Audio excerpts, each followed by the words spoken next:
나왔으니까 얘는 반응이라고 하는 거니까 반응이 날아가는 거죠. 항상 여기부터 출발해야 됩니다.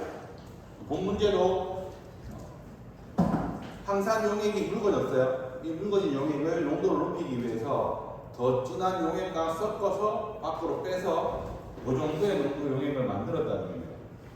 근데 우리가 뭘 알아라고 했냐면 각각의 농도는 다 알려주고 여기에다가 A를 200kg을 추가해 줬는데 퍼센트가 이렇게 되고 나면 처음에 있었던 요 양이 얼마인지를 계산하라는 거예요. 이런 문제도 있지만 사실은 실제 생활에 이렇게 쓸 겁니다.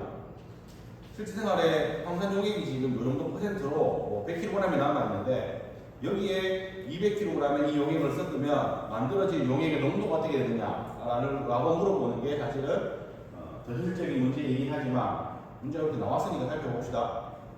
얘는 문제를 이렇게 생각하면 더 쉽습니다. 지금 보기에는 그렇게 되어 있지만 처음에 12.43 방산이 12.43% 우리 87.57%로 농도가 되어 있습니다. 항상보다 12.3밖에 안 되죠. 그래서 얘를 농도를 높이려고 A라는 용액을 200kg을 추가를 했습니다.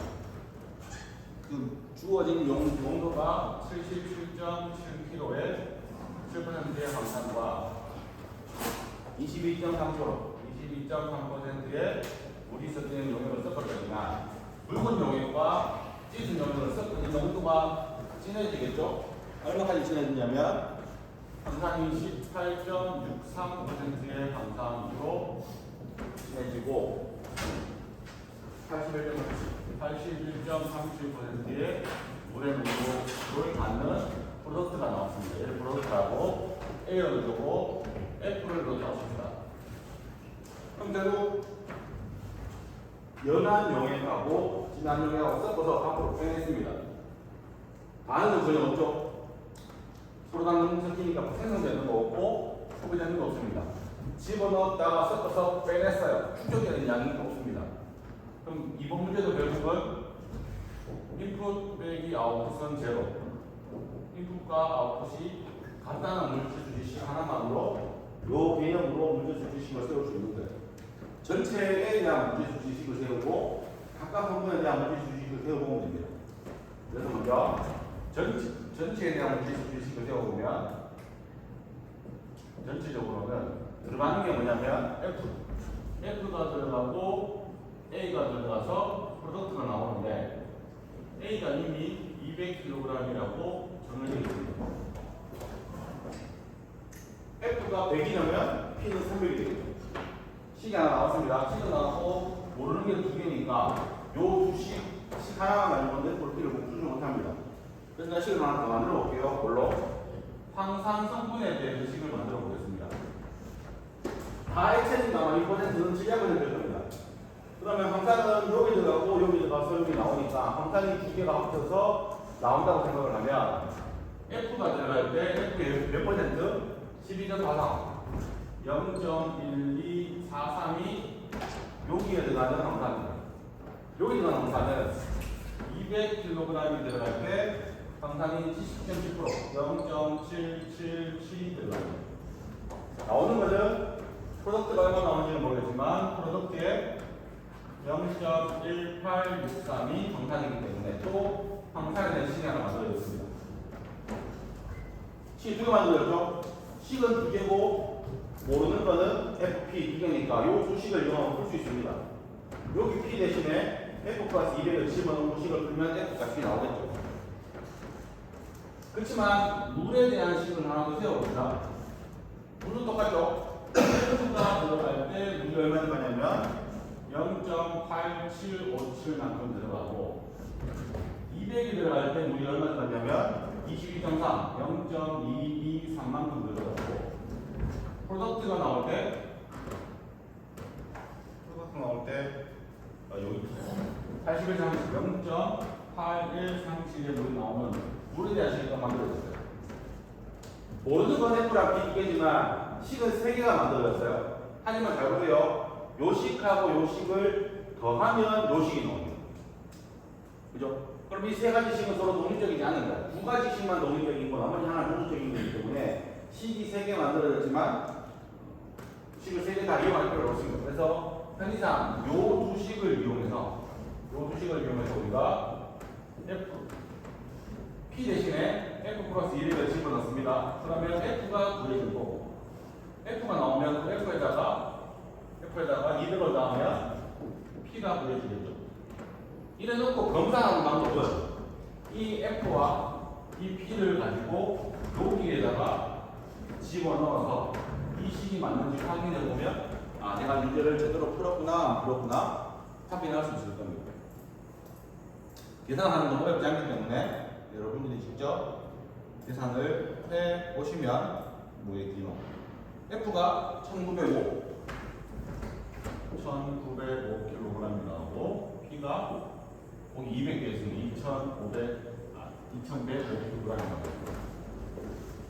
대충 예상할 수 있습니다. 왜냐하면 문제를 풀어놓고 생각 한번 해봅시다. 항산이 12%인데 A를 200kg을 섞었는데 농도가 18%, 6%까지 다 올라갔어요. 얘는 70%짜리인데. 그러면 70%짜리를 200kg 넣었음에도 불구하고 농도가 조금밖에 안 변했겠다는 이야기는 F와 P의 양이 200보다 훨씬 더 많다는 것을 예상해 볼 수 있습니다. 그러면 이 정도 답이 나왔을 때, 아, 신빙성이 깊구나라고 생각해 보는 것도 내 답이 맞는지 안 맞는지를 확인해 보는 또 다른 방법이 될 겁니다.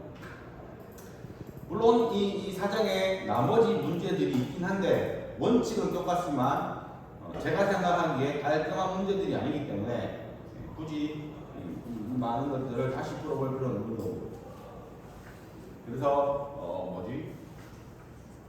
우리가 지금 앞으로 뭐 한 주 더 1학기 때 배운 내용들을 복습을 할 텐데 이 복습을 하고 2학기 때 내용만 배우면 중간고사 때 시험 범위가 너무 적어요. 지금 하고 있는 이 내용 시험 범위 넓을 겁니다. 그래서 내가 다 풀어주지 않는 거야. 몇 개만 풀어줬다는 이야기는 요 풀어준 시험 내용만 시험 문제 낼 테니까 수업 시간에 직접 풀었던 문제들만 시험에 나오는 생각하시면 됩니다. 그래서 여기 사장의 미반응 물질수지에서는 연속 여러 가지를 배웠지만 결국 제가 아마 세 문제만 풀어줬을 거예요.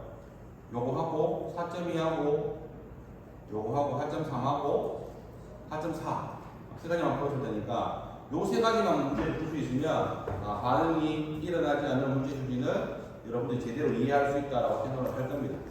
다른 문제를 왜 안 풀어주느냐, 원리는 똑같지만 문제가 뭐 주관적인 판단이지만 깔끔하지 않기 때문에 괜히 문제를 풀어보면 더 헷갈릴 수 있을 거라 해서 이렇게만 정리를 하겠습니다.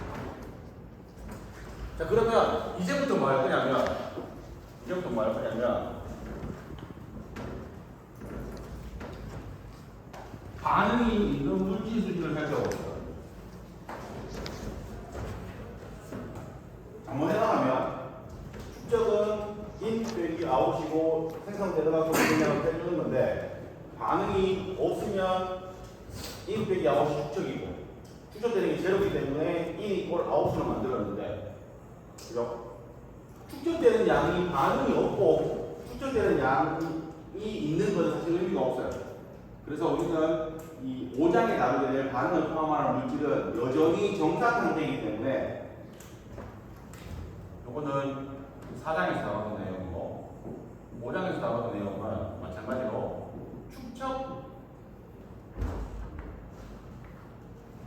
축적되는 양은 전부 제로입니다.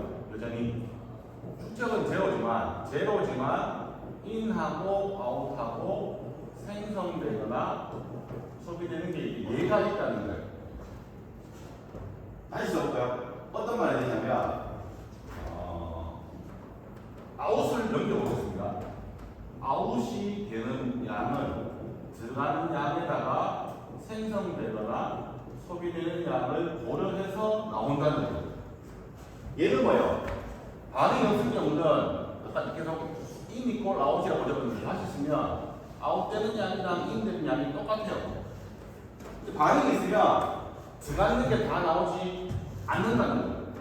아웃되는 거랑 이미 같지 않다는 겁니다. 같은 게 어떻게 해요? 생각으로는 쉬워요. 들어가는 게 100인데 들어가는 게 100이고 신물이 생기고 5몰이 소비됐으면 당연히 나오는 거는 105몰이 나오거든요. 들어가는 게 100인데 생성된 게 하나도 없고 신몰이 소비됐으면 90몰이 나오거든요. 그런데 이때까지는 양도 나간 것만 보였는데 이제는 생성되고 소비된 양을 고려를 해보자는 겁니다. 그 고려되는 양을 우리 이미 배웠지만 뭐로 표현해요? 크사이 반응 진행도를 이용해서 얘를 표현하자는 거예요. 결론도 뭐 이야기하고 있는 겁니다.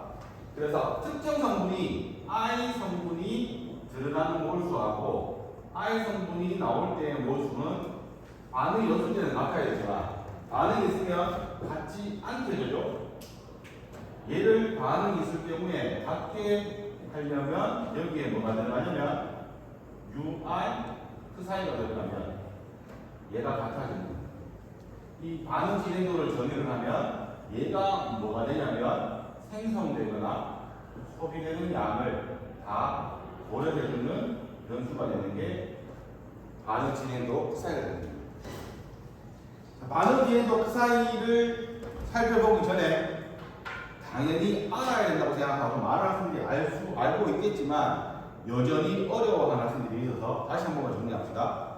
우리가 화학공학에서 화학공학이 아니더라도 화학 반응식을 쓰려면 화살표를 기준으로 반응물과 생성물 사이에서는 결합은 바꿀 수 있습니다. 탄소가 수소랑 결합하고 있다가 산소랑 결합할 수 있겠지만 왼쪽에 있는 탄소의 개수랑 오른쪽에 있는 탄소의 개수는 항상 같아야 됩니다. 이거 질량은 보존돼야 되고 원소는 없어지지 않습니다.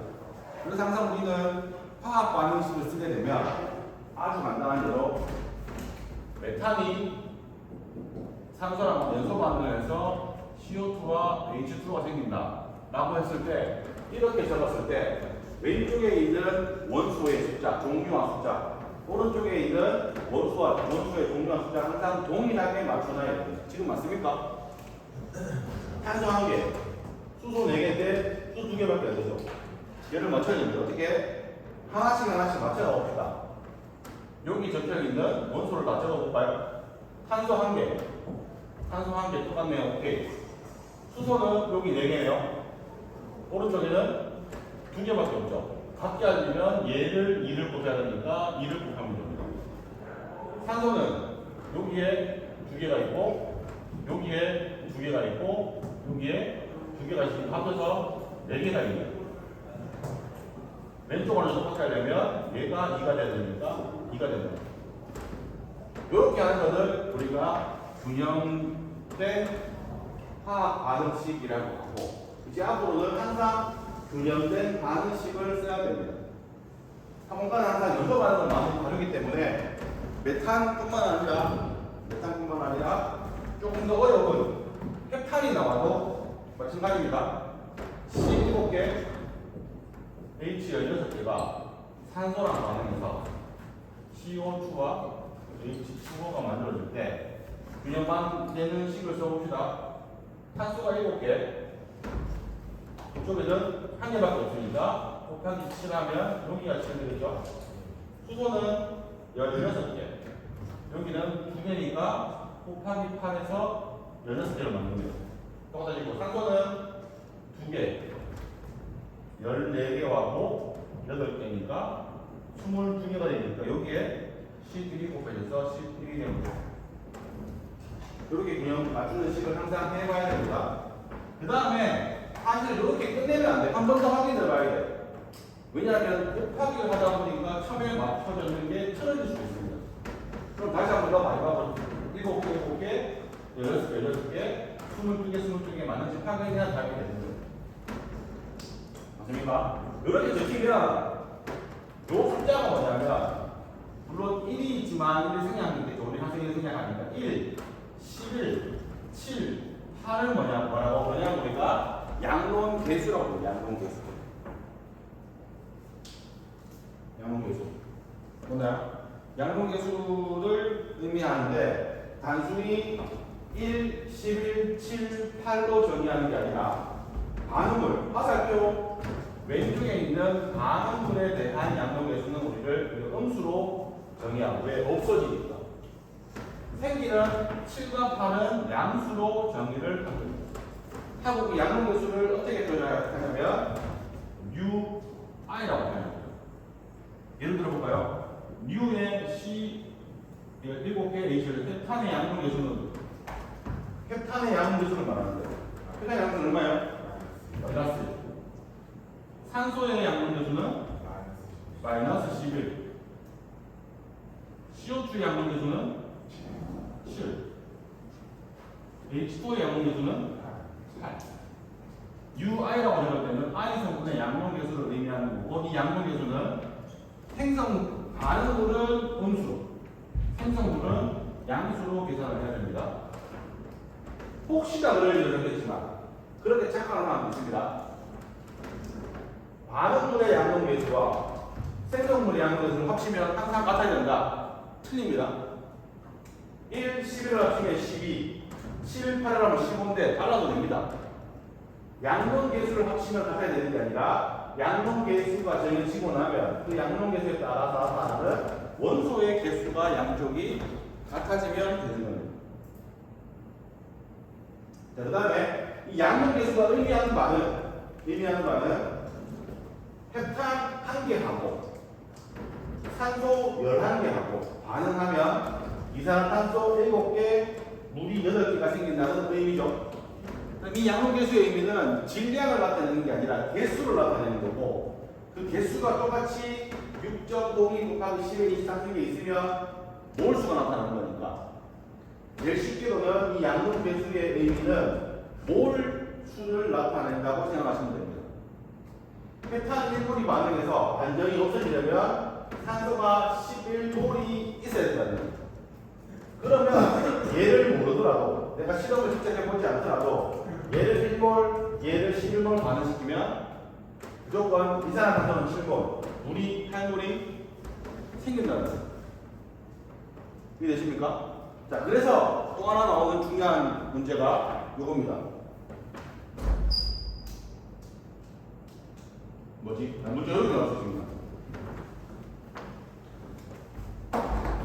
시험 문제도 있는데 아는 사람은 알지만 아직 그 빨리 하는 사람이 한 번 더 확인하고 있다.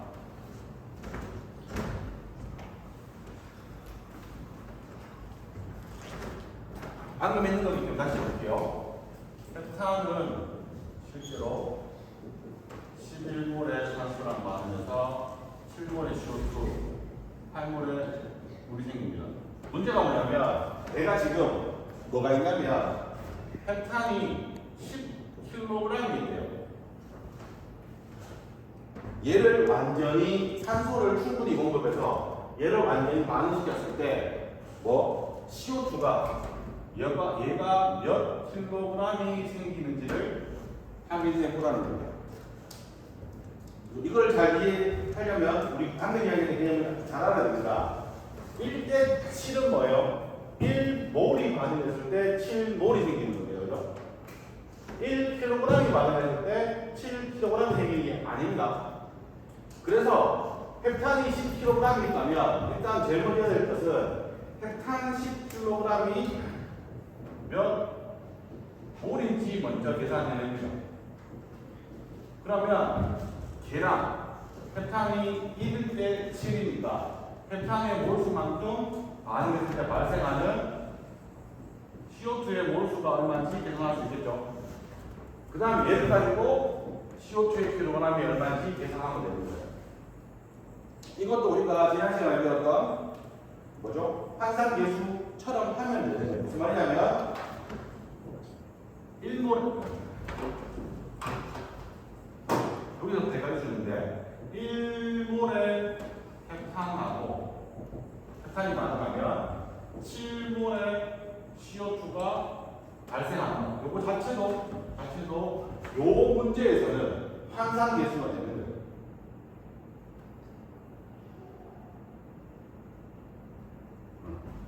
그러면 뭐가 되냐면 7몰의 CO2 분의 1몰의 C7H10수. 얘가 환상의 개수 1이기 때문에 나중에 문제 풀 때 섞어준다는 거예요.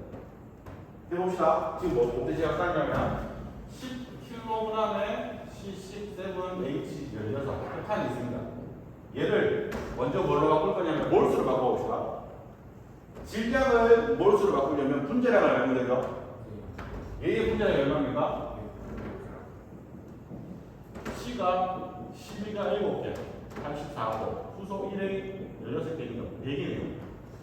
그러면 100kg의 헬탄이 뭐죠? 1kmol의 헬탄이고 여기까지 계산하는 거 계산됐죠? 몇 몰의 헬탄인지 계산됐고 이 몰수가 반응을 하려면 1몰의 헬탄이 반응하면 7몰의 헬탄, CO2가 발생하는 게 환상인자라 그랬고 똑같습니다. 1kmol이 반응하면 7kmol이 생깁니다. 여기까지라면 이제 어떻게 됐다고? 여기까지 오면 몇 몰의 CO2가 생기는지 계산이 되고 CO2를 킬로그램으로 바꿔봅시다.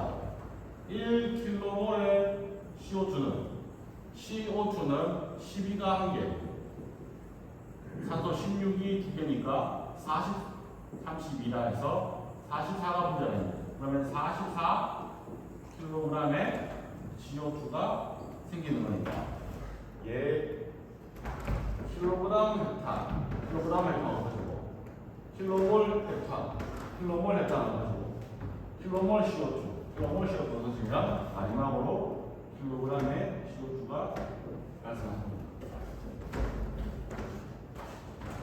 이해되시죠? 그러려면 문제 내서 충분히 말씀드립니다. 그때 필요한 5초의 양은 얼마냐? 그러면 헬탄의 몰수 계산해서 거기 곱하기 11배 생기는 게 산소가 있는 거예요. 맞나요? 근데 다시 한번 설명하면 간단히 한 1몰, 11몰, 7몰, 8몰인데 자 이론적으로는 헬탄 1몰과 11몰이 반응하면 7몰과 8몰이 생깁니다. 실제 반응기에 헬탄 1몰하고 산소 11몰을 집어넣으면 이 반응이 제대로 가느냐? 우리는 간다고 배웠지만 현실은 그렇지 않습니다. 그죠? 얘들이 잘 섞이고 잘 만나야 하나도 유출이 없이 반응이 잘 가지만 그럴 기회가 생각보다 많지 않습니다. 그러면 내가 이렇게 넣었음에도 불구하고 1몰이 다 반응하는 게 아니라 0.8몰만 반응할 수도 있고 0.7몰만 반응할 수도 있겠죠. 근데 우리는 얘를 꼭 반응을 다 시켰으면 좋겠어. 그럴 경우에는 얘를 뭐 하면 돼요? 좀 더 과량으로 집어넣어주면 얘는 남더라도 얘는 다 반응시킬 수 있겠죠. 그럼 그때는 얘를 11몰이 아니라 20몰, 30몰을 더 집어넣을 수 있게 됩니다. 그래서 우리가 연소 반응할 때 산소의 양을 항상 조금 더 많이 집어넣어 주게 되는 겁니다. 반응 기능도 하기 전에 뒤에부터 먼저 갑시다. 연소 반응 나왔기 때문에.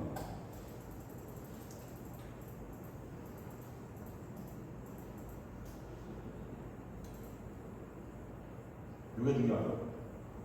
완전 연소는 방금 이야기했던 것처럼 연료가 완전히 산화돼서 CO2랑 물이 생기는 반응이 완전 연소 반응입니다. 헬탄이 완전히 산소랑 반응돼서 CO2랑 물이 생기는 게 완전 연소 반응입니다. 근데 부분 연소는 뭐냐면 산소가 조금 적게 공급된다면 혹은 공급된 산소가 잘 안 섞인다면 일부는 일산화탄소를 만드는 경우가 간혹 있습니다. 특히 언제? 가장 대표적인 예가 메탄이 산소랑 반응해서 방금 배웠죠? CO2와 물을 만들어 내야 되는데 이게 무슨 말이에요? 우리 집에 들어온 도시가스가 산소랑 반응해서 이산화탄소와 물이 만들어져야 되는데 그럴 일은 없겠지만 우리 집 보일러실에 산소가 좀 부족해서 창문 꽝꽝 닫아놓고 산소가 부족해서 이 산소가 조금 적게 들어갔다 그러면 메탄이 산소랑 만들어서 뭐가 만들어지냐면 CO하고 물이 만들어집니다. CO. 산소가 부족해집니다. 이것도 양분수를 맞춰보면 아마 2분의 1 CO가 되면 되나? H 4개. 4개. 하나, 둘. 이렇게 되나? 2분의 3이 되는데요? 2분의 3이잖아. 계산해 보면 2개. 2개. 제대로 봅시다. 이왕 배웠으니까. 메탄이 CO랑 물이 되려면 C는 똑같고 H 4개, 2개. 산소는 여기가 2분의 3이 되는 거예요. 자, 무슨 말이냐면 메탄이 2개의 산소랑 만나면 CO2가 생기는데 산소 공급점 좁게서 산소가 2분의 3개만 들어오면 CO가 된다는 거예요. CO가 뭡니까? 일산화탄소 마시면 죽죠. 연장가스 중독이 되는 거예요. 그래서 집에 우리가 보일러를 안 온 생각 없이 쓰지만 보일러실에 산소가 적게 공급되면 얘가 발생하는 거예요. 얘가 발생 자주 할 거예요. 하지만 우리가 문제가 없는 것은 아마 집에 가서 보세요. 보일러 배기가스로 나온 통이 이렇게 연결돼서 창문 바깥으로 나가기 때문에 혹시나 불안전 연소를 해서 일산화탄소가 배출되더라도 밖으로 나가서 상관없는 거예요. 예전에 강원도 무슨 펜션이니까 사람 많이 죽었죠? 죽은 이유는 뭐냐면 여기에 이렇게 꺾어지는 이 파이프 라인이 뭐라고 자바라처럼 되어 있어요. 대부분이 연결 부분이 요게 제대로 연결돼서 끊어져 있어요. 공간이 있었던 거예요. 일산화탄소가 이렇게 새 나와서 방안으로 나오거든요. 그래서 일산화탄소를 마시고 불상사를 당했죠. 옛날에는 집에 연탄을 뗐습니다. 연탄 때문에 이런 일이 일어납니다. 혹시나 여러분들 공집에 갔는데 석탄을 태워주면 석탄도 이런 일이 일어날 수 있습니다. 그래서 그런 공집은 빨리 한 번씩 환기를 잘 시켜야 일산화탄소가 생기더라도 내가 마시면 문제가 없는 거예요. 혹시나 고깃집에 가서 고기 구워 먹는데 어지럽다, 호흡이 안 되는 것 같다, 빨리 밖으로 나가서 가게 문도 열어야 되고 바깥 공기를 쐬야 됩니다. 그래서 이런 일이 벌어지지 않도록 하려고 대부분은 연소 반응을 할 때 산소를 굉장히 더 많이 집어넣습니다. 필요 이상으로. 걔를 우리가 어려운 말로 과잉 산소라고 이야기합니다. 무슨 말이냐면 완전 연소를 위해서 공정으로 공급돼야 되는 딱 필요한 양을 이론 산소, 이론 공기라고 합니다. 예를 들면 지금 같은 경우에 여기 봅시다. 메탄을 내가 1몰을 반응시켜야 돼. 그러면 필요한 산소는 얼마냐면 11몰이 필요합니다. 11몰의 산소가 이론 산소 양이 되는 겁니다. 근데 나는 CO가 생기길 바라지 않아. 반응이 더 작았으면 좋겠어. 그래서 많이 넣고 싶어요. 그래서 원래는 11몰이 필요한데 난 여기다가 11몰을 더 추가해서 22몰의 산소를 공급하기로 결정을 했습니다. 이때 우리가 공급된 양의 과잉 퍼센트를 그럼 몇 퍼센트나 과잉이 되느냐 계산할 때는 과잉 공기 퍼센트를 산소합니다. 과잉 산소 퍼센트는 어떻게 계산하냐면 필요 산소분의 과잉 산소 곱하기 100입니다. 필요한 게 100인데 나는 과잉을 100을 했습니다. 헷갈리면 안 돼요. 여기 공급 아니야, 공급이. 실제로 공급은 죄송합니다. 얘를 그려졌네. 필요한 양은 11몰인데 과잉을 해준 양이 11몰이라서 공급해준 양은 22몰을 공급했습니다. 그럼 내가 과잉 퍼센트는 얼마냐? 필요 산소가 11, 과잉 산소도 11이 들어갔기 때문에 곱하기 100을 하면 나는 100% 과잉을 집어넣는 겁니다. 100이 나니까 헷갈리죠? 예를 들어서 내가 필요한 게 10인데 과잉 공기를 하나도 넣지 넣지 않고 실제 공급도 10만 넣었어요. 그럼 과잉 퍼센트는 얼마냐면 과잉 산소 퍼센트는 필요한 게 11인데 과잉된 양이 제로니까 곱하기 100을 하면 나는 과잉 공기는 0% 필요한 양만 넣었다는 거예요. 이걸 강하게 알려주면 안 되겠어요. 그래서 자 11몰이 필요한데 내가 과잉 300% 산소를 집어넣었다라고 하면 실제 공급되는 양은 얼마예요? 필요량이 11, 과잉이 300%면 과잉된 양이 34, 실제로 공급은 44%예요. 맞나요? 요게 헷갈리기 때문에 강조하는 겁니다. 그 다음에 이게 산소가 됐든 공기가 됐든 똑같아요. 퍼센트 칠수가 들어가는 거, 과학은 똑같으니까 요거 연구해 주시면 좋겠고요. 요거 한번 풀어볼까요? 갑자기 반응 지른다고 헷갈릴 것 같아서 제가 단계 넘어가려고 요거부터 먼저 꺼냈습니다.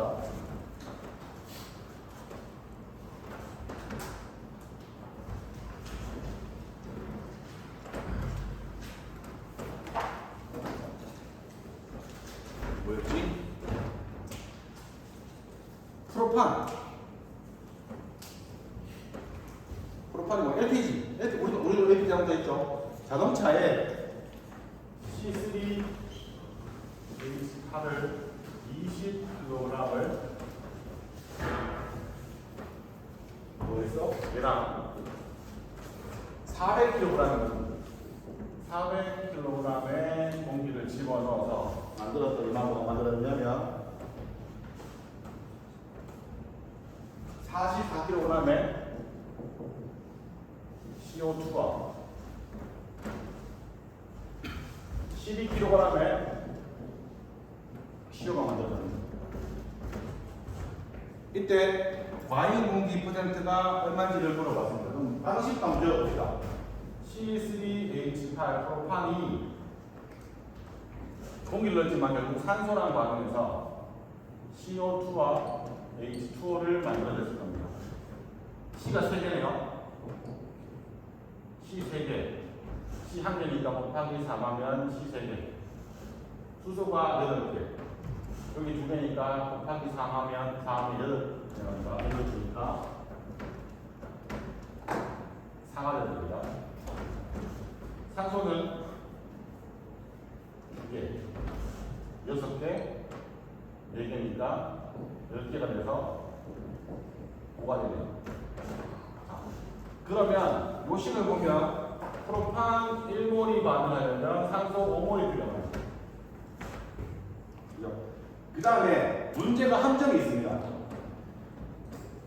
물론 해보면 되겠지만 이렇게 돼야 되는데 결국 12kg의 CO가 나왔다는 이야기는 얘는 공기를 많이 집어넣었지만 불완전 연소를 해서 CO도 생겼다는 거죠. 뭐나요? 그러면 이 반응이 생겼을 거야. C3H8 O2 CO와 H2O입니다. 다시 해볼까요? 당연히 C3 그냥 3입니다. 없는 거죠. 당황스러운 3개, 똑같이 3개면 3이 됩니다. 8개, 2개니까 곱하기 4가 되고 8이 됩니다. 산소는 3개, 8개, 11개죠. 2개니까 2분의 11, 2분의 11이면 맞나요? 틀린 것 같은데. H2O가 4개. 미안합니다. 4개면 산소가 4개고 3개니까 2분의 7이 되겠죠? 2분의 7. 결국은 내가 이 반응식이 가게 하려고 했는데 산소가 부족해서 이 반응이 생겼다는 얘기입니다. 그죠? 근데 공기는 이미 400kg을 집어넣었어요. 우리가 예측해 보건데 우리는 이 반응이 많이 진행되게 하려고 일부러 공기를 더 많이 집어넣었는데 나중에 나온 거 계산해서 CO가 나온 거예요. 생각보다 많이 안 들어갔다는 얘기고 그럼 얘가 실제로 과잉이 몇 퍼센트가 들어갔는지 한번 계산해 보라는 겁니다. 자, 그때는 내가 얘의 양만 알면 얘를 완전히 산화시키기 위해서 필요한 산소의 양을 계산하고 거기에 과잉을 집어 넣어주는 거예요. 맞나요? 그러면 그때는 얘가 CO 해결지 예상 못했던 거예요. 비록 생성물로 CO가 나왔더라도 과잉 공기 퍼센트를 계산할 때는 불안정을 됐던 이 양을 고려할 필요가 없습니다. 봅시다. 20kg에 C3H8을 몰수로 바꿔볼게요. 12에 36이고 8이니까 44네요. 44kg의 프로판은 1kmol의 프로판이고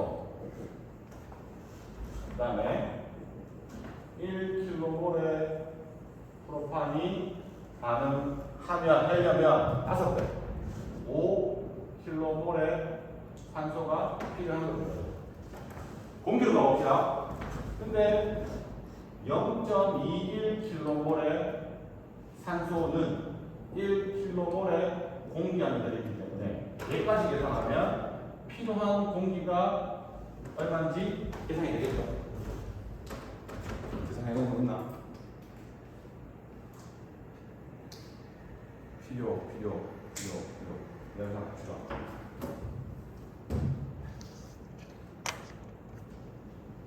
계산이 20, 다음에 44, 곱하기 5, 곱하기 0.21 하면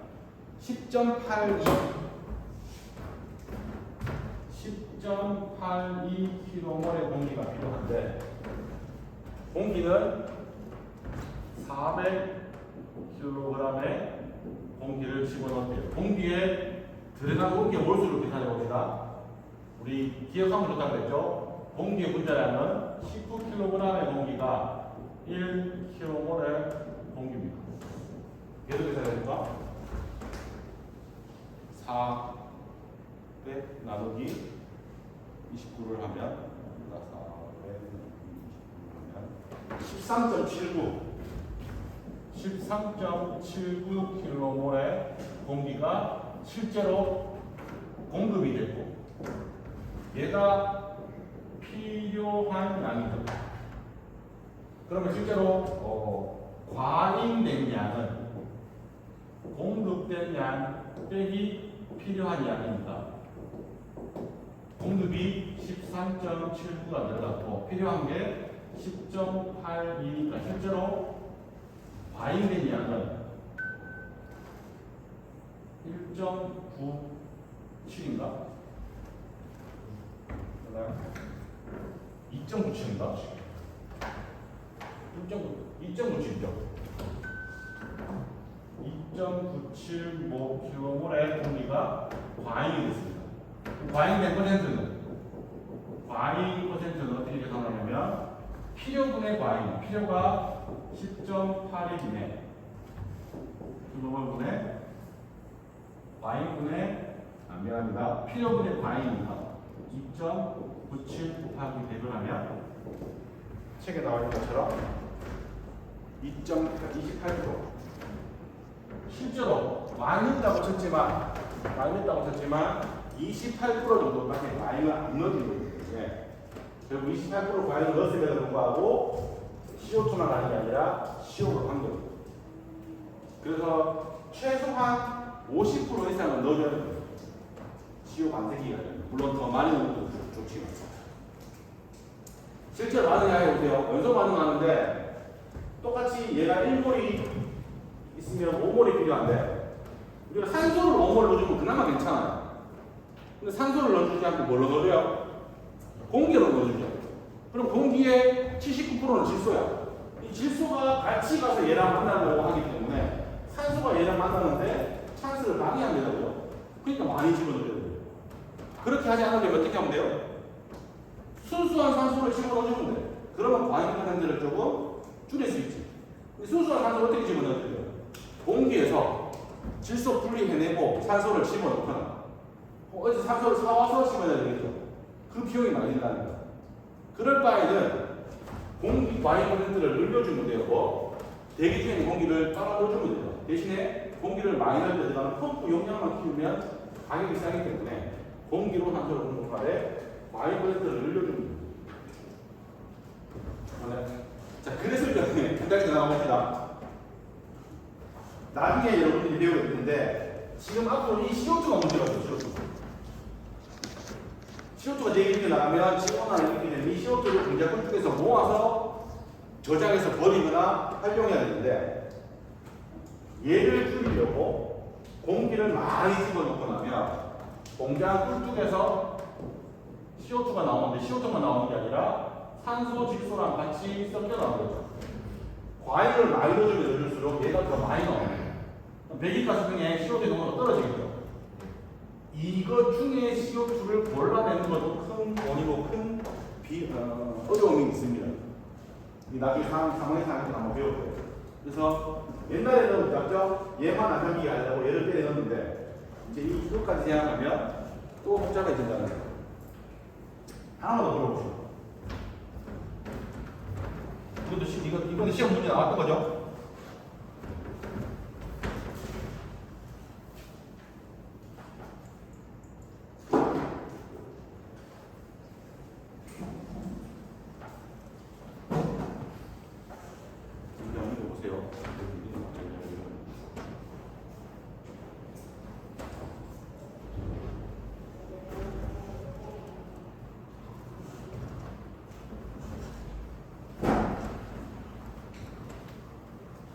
방금도 비슷한 문제를 풀었습니다. 뭐였냐면 생성물 중에 CO2가 있건 CO가 있건 상관없다 그랬는데 여기에는 하나 더 애로사항이 있습니다. 뭐냐면 공기가 이미 연료로 포함되어 있는데 엔진에 연료를 주는데 에탄이 80% 산소가 20% 섞여 있는 가스를 공급하는데 이 가스 대비해서 과잉 공기를 20%를 넣어준대요.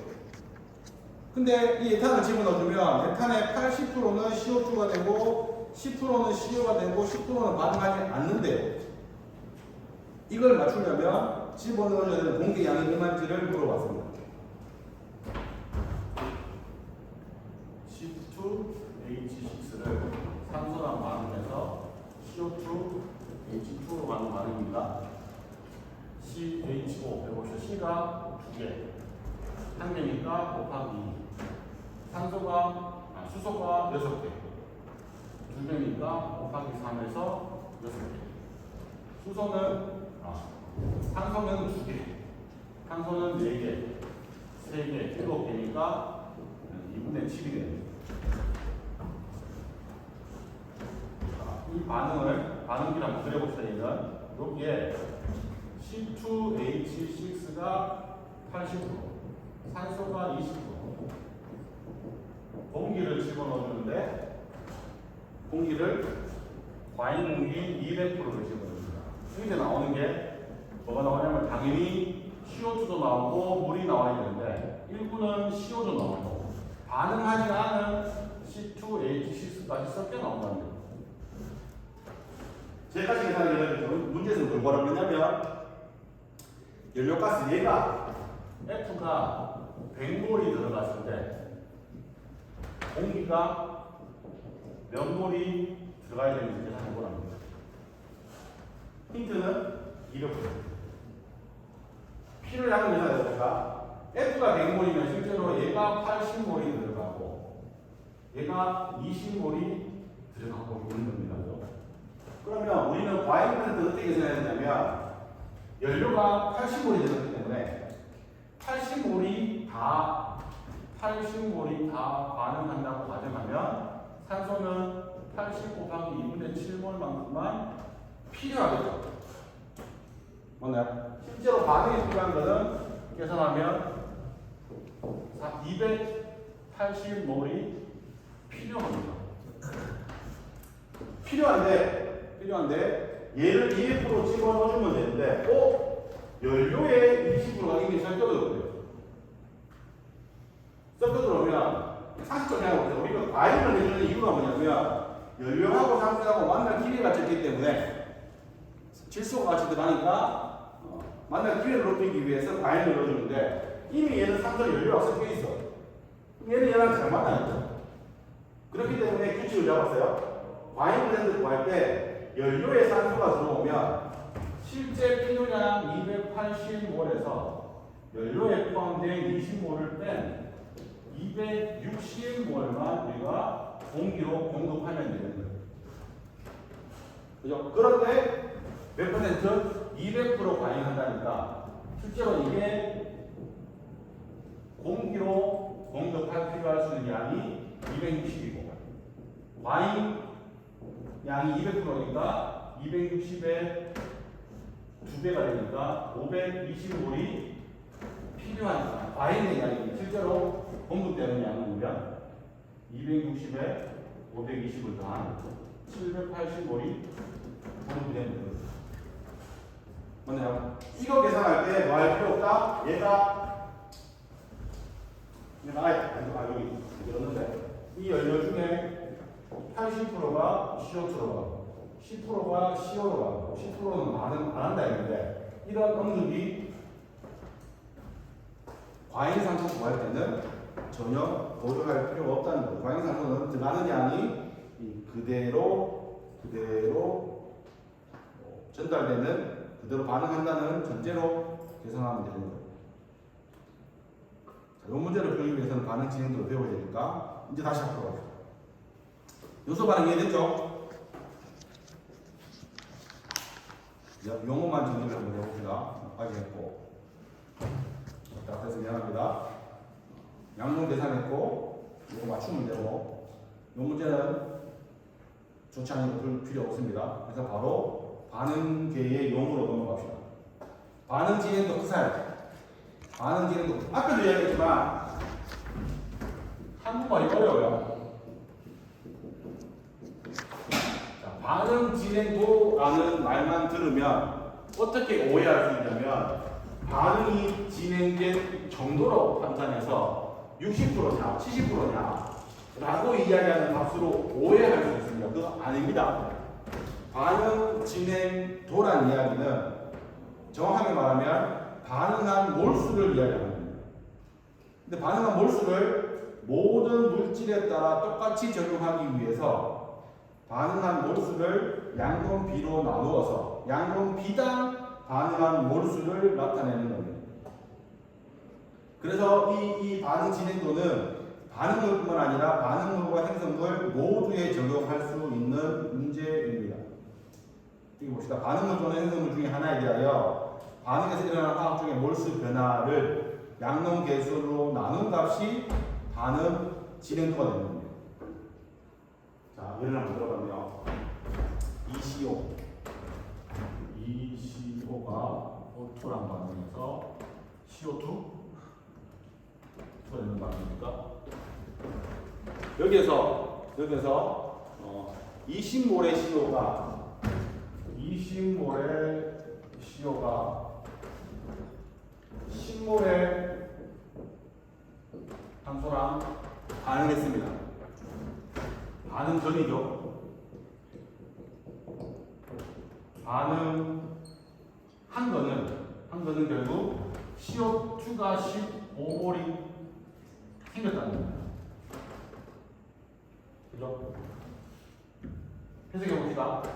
CO2가 15몰이 생겼으면 CO는 몇 몰이 퍼졌을까요? 2몰, 1몰, 2몰이니까 CO2가 15몰이 생겼다는 이야기는 CO도 15몰이 없어진다는 이야기고 O2는 그의 반이니까 얼마? 7.5몰이 없어졌다는 이야기입니다. 맞나요? 실제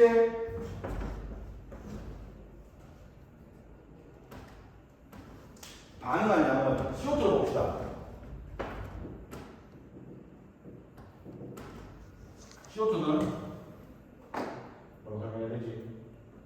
반응 후에 15몰이 생겼고 처음에 0몰이었으니까 실제로 반응한 양은 15몰이 반응을 했죠. 맞나요? 반응 참여는 15몰입니다.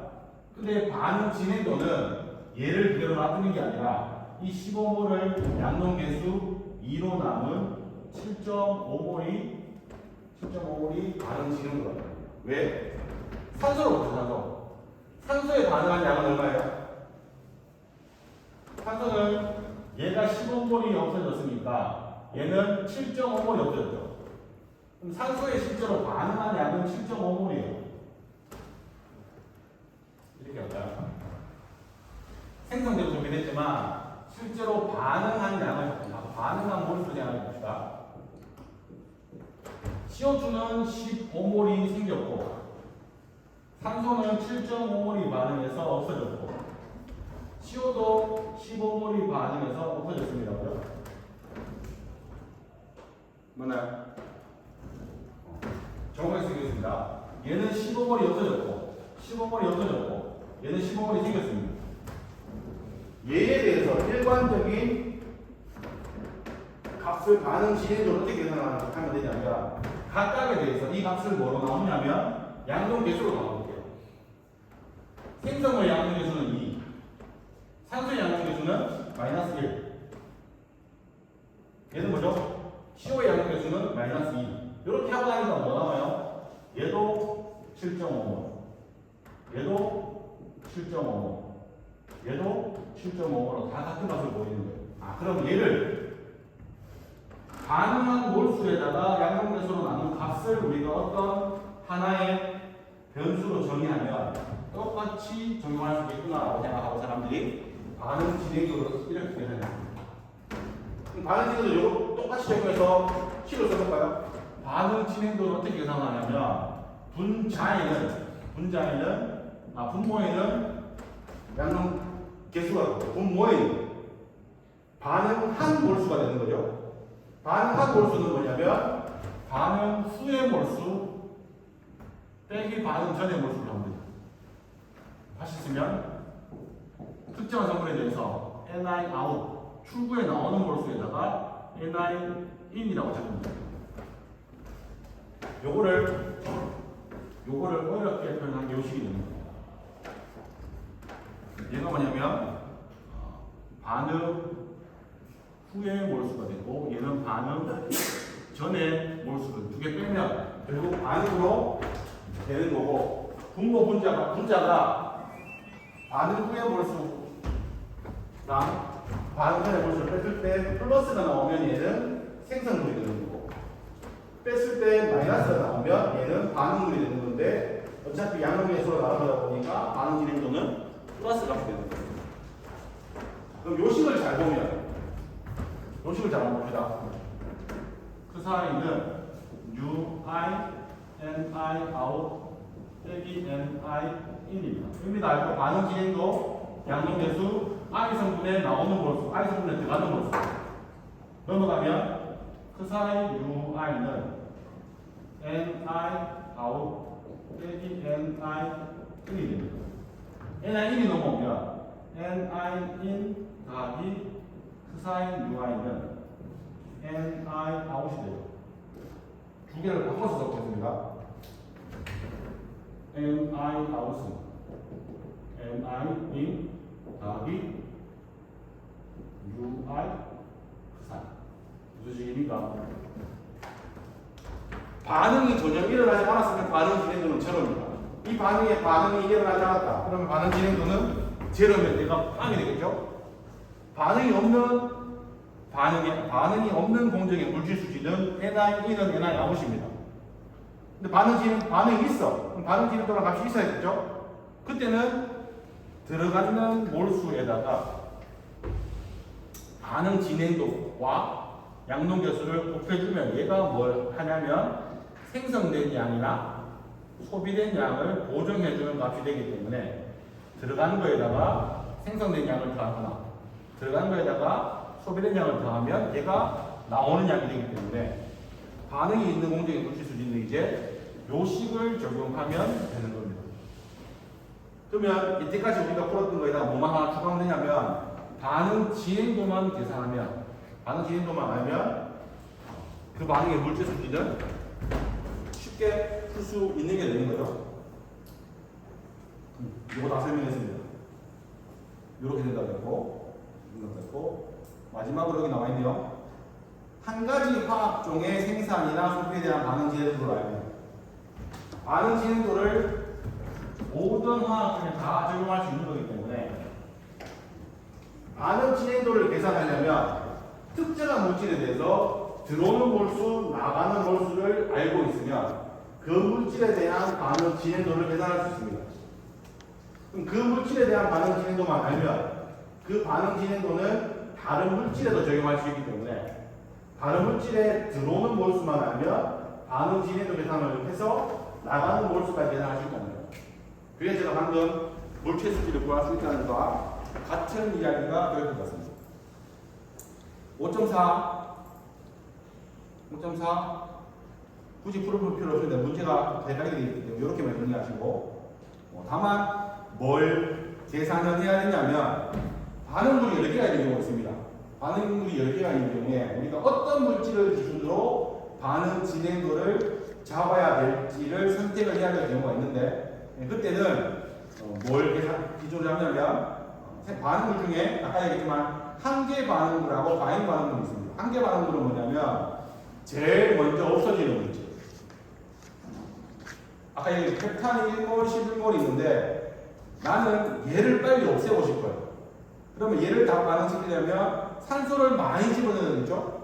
그 반응을 진행하면 뭐가 제일 먼저 터집니까? 펩탄이 제일 먼저 터지기 때문에 제일 먼저 없어져서 반응이 종결한다. 그래서 반응의 한계를 설정하는 반응물이라고 해서 얘를 한계 반응물이라고 하고 나머지 반응물 우리가 과잉 반응물이라고 합니다. 그러면 반응 진행도는 뭐에 영향을 받냐면 한계 반응물의 반응 진행도가 그 반응의 반응 진행도가 되는데 어느 게 한계 반응물인지 어떻게 찾느냐 여기 답이 나와 있습니다. 지금 1몰과 12몰이 들어간대요.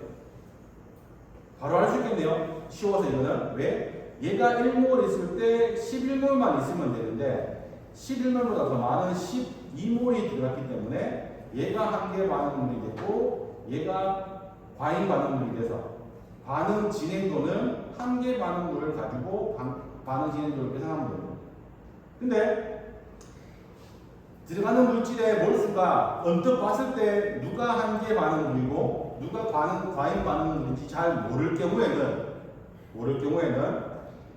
그 들어가는 물질이 모두 반응해서 없어진다고 가정하고 각각의 물질에 대한 반응 진행도를 계산하고 나면 반응 진행도가 작은 물질이 한계 반응물이 되는 거예요.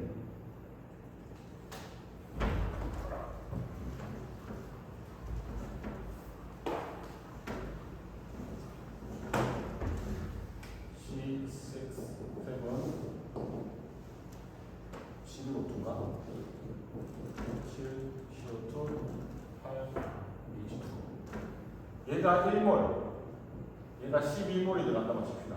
그러면 첫 번째, 얘가 다 반응한다고 칩시다. 반응하면 1몰이 들어가서 나오는 게 0몰입니다. 얘를 기준으로 반응 진행도를 계산해 보면 양동계수는 마이너스 1, 나오는 건 제로가 나옵니다. 들어가는 건 1몰이 들어가죠. 얘에 대해서는 반응 진행도가 1이 나옵니다. 두 번째, 이번에는 산소가 12몰이 들어가서 다 반응한다고 칩시다.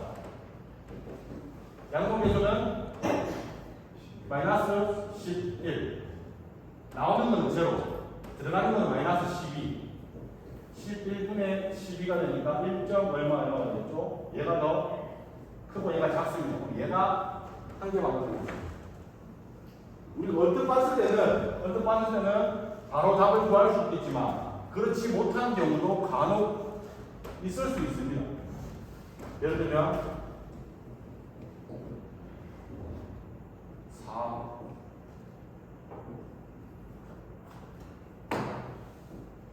352 일단 칩시다. 근데 얘가 7몰이 들어가고 얘가 9몰이 들어가요. 빨리 계산 되겠다. 이럴 때 보자.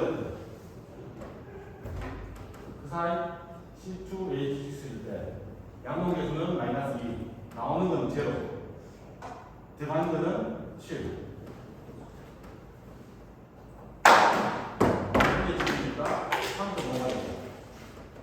산소는 양동계수가 마이너스 3, 나오는 건 제로, 들어가는 건 9니까 3분의 9가 되고 3이 됩니다. 작은 게 한 개 반응물이니까 얘가 한 개 반응물이 되는 거예요. 이럴 때는 어떻게 생각된다고? 들어간 물질이 다 반응한다는 전제로 반응 진행도를 계산한 후에 반응 진행도가 작은 반응물이 한 개 반응물이 되고 그 반응물을 기준으로 반응 진행도를 계산해내면 됩니다. 전화율도 전파율이라고 옛날에는 전환율이라고 했는데 요즘은 전화율이라고 쓰네요. 사실 이거는 근데 문제에서 다 주어집니다. 뭐에 대한 전환율? 공급된 한 개 반응물 중에 반응한 한 개 반응물을 전환하는 게 전환율입니다. 전환율은 뭐냐면 피드로 반응물이 100몰이 들어갔는데 100몰 중에 몇 몰이 반응했는지를 물어보는 게 전환율입니다. 100몰이 들어가서 100몰이 반응했다면 전환율은 100%. 100몰이 들어가서 50몰만 반응했으면 전환율은 50%. 그죠? 내가 100몰이 들어갔는데 얼마나 반응해서 없어졌는지를 나타내는 게 전파율이 되는 거고. 그 다음에 선택도는 이야기 다시 해보세요. 선택도는 생성물이 여러 개 중에 생성물이 두 개가 있어요. 생성물이 두 개가 있는데 두 생성물 중에 내가 원하는 생성물이 얼마나 많이 만들어지는지를 말하는 거예요. 예를 들면 지금 메탄올이 반응해서 에틸렌도 만들어지고 프로필렌도 만들어지는데 전환율을 80%에서 반응시켜 보니까 프로필렌은 8몰이 만들어지고 에틸렌은 19몰이 만들어졌어요. 근데 내가 만들고 싶은 거는 나는 에틸렌을 더 많이 만들고 싶어. 그러면 프로필렌이 생산된 양 대비 에틸렌이 얼마나 만들어지는지 하는 게 선택도인데 8분의 19가 되는 거예요. 그럼 내가 만들고 싶어 하는 거는 에틸렌이기 때문에 선택도는 클수록 좋아요, 낮을수록 좋아요. 분모에 있는 프로필렌은 적게 만들어지고 내가 원하는 에틸렌은 크게 만들어지는 게 좋으니까 선택도는 클수록 좋습니다. 이게 왜 필요하냐면 이 메탄올을 반응을 많이 시키면 많이 시킬수록 메탄올이 전화율 메탄올이 100몰이 들어갔는데 40몰이 메탄올이 줄고 60몰이 줄고 80몰이 줄 때마다 프로필렌이 생성되는 퍼센트는 생각보다 많이 증가하지 않습니다. 에틸렌은 메탄올이 전환율이 커질수록 생산량이 많아집니다. 그러면 내가 원하는 물질이 실용적으로 에틸렌이냐 프로필렌이냐에 따라서 반응 정도를 선택을 해야 되는데 내가 원하는 게 에틸렌이라면 메탄올을 반응을 많이 시켜서 80%까지 시키면 에틸렌도 많이 생기지만 프로필렌은 적게 생기니까 선택도가 높아져서 좋습니다. 근데 만약에 내가 이 반응을 메탄올의 전환율을 40%까지만 반응했어요. 그럼 40%까지 반응하면 프로필렌은 7몰이 생기는데 에틸렌은 11몰밖에 생기지 않죠. 그러면 7분의 11이 돼서 선택도는 1.5만원밖에 안 되는 거예요. 이것보다는 내가 원하는 것은 에틸렌이기 때문에 메탄올 전환율을 높이 80%까지 실험하면 선택도가 2.4까지 올라간다는 겁니다. 마지막에 수율을 복잡하게 되어 있는데 수율은 정의하기 나름입니다. 그래서 문제에서 수율을 구하라 이렇게 하지 않습니다. 어떻게 문제가 나올 거냐면 공급된 생성물 반응물 대비 A라는 생성물의 양이 얼마인지 계산하라 라고 나오든지 아니면 소비된 한 개 반응물분의 원하는 생성물의 양이 얼마인지를 구하라고 이야기하든지 문제에서 정확하게 뭐에 대한 뭘 구하라 자세하게 나오기 때문에 문제에서 읽어주는 대로 하면 됩니다. 예를 들면 여기 보세요. 수율을 공급된 프로필렌의 질량 분의 염화 프로필렌의 질량을 계산하라 라고 하기 때문에 문제만 잘 읽고 해석을 하면 됩니다. 그래서 이 문제를 제가 예전에는 시험 문제를 했지만 이게 사실은 우리 앞으로 배우는 그게 중요한 게 아니기 때문에 용어만 정리하시고 제일 중요한 용어는 반응 진행도 전화율 두 개입니다. 나머지는 그때 확인하시면 되고 다음 시간에 실제로 반응 진행도를 이용해서 물질 수지를 세우는 화학적 물질 수지